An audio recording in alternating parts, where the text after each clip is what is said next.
ఓం గం గణపతియే నమః.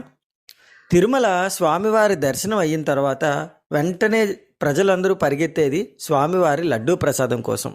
అసలు తిరుపతి లడ్డు అంటేనే ఎవరైనా సరే అడిగి మరీ తీసుకుంటారు. ఒకవేళ మనకి తెలిసిన వాళ్ళు ఎవరైనా తిరుపతి వెళ్ళినా సరే అడిగి మరీ లడ్డూ ప్రసాదం తెప్పించుకొని మరీ తింటారు.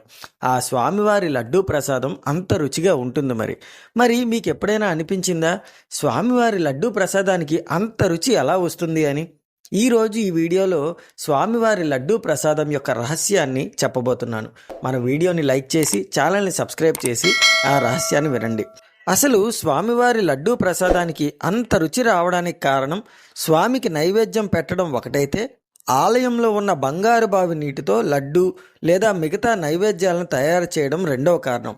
తిరుపతిలో ఎన్నో అద్భుత వనమూలికలు ఉన్నాయి. బంగారు బావి నీటిలో చేయడం వల్ల ఆ రుచి వస్తుందని పెద్దలు అంటూ ఉంటారు.